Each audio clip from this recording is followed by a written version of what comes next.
In this video, you will find a series of exercises that will help you strengthen your understanding of how the case-when function works. As you go through this video, press pause after each question, try to find a solution yourself, and then unpause the video when you think you have an answer. We will then demonstrate one possible solution to each of these questions. Let's begin. The first thing we need to do is install the Tidyverse package, if you haven't already done so, and then load it. For these exercises, we will be using the happy full data frame. Run all the code in the second chunk to load these data. After running this code, keep an eye on your console to see if R is asking you for some input.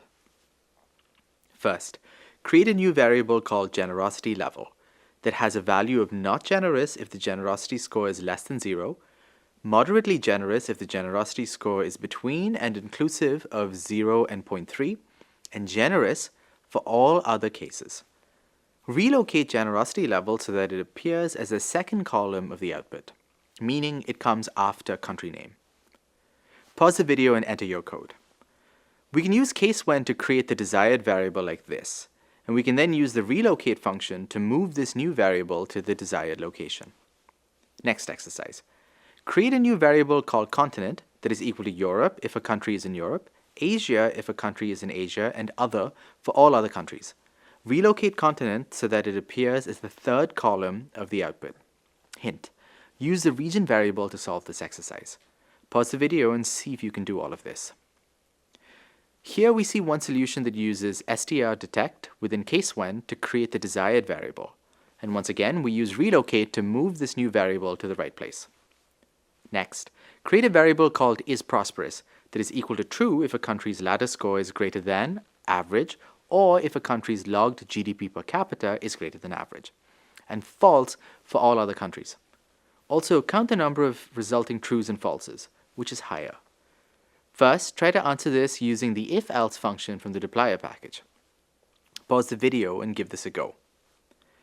And here we see a solution that makes use of the if-else function, and the number of trues is much higher, which is great. Now, do the same thing as before, but this time use the case-when function. Pause the video and enter your code. And here's the solution that uses the case-when function. We confirm that we get the same output as before. Final question. Create a new variable called health and happiness that equals healthy and happy if the healthy life expectancy and ladder score are both above average, just healthy if the healthy life expectancy is above average but ladder score is not, just happy if the ladder score is above average but healthy life expectancy is not, and neither for all other cases. Plot the counts of each occurrence as a bar graph. As a bonus, plot the bar graph in increasing order of counts. Pause the video and think about how you would answer this slightly tricky question.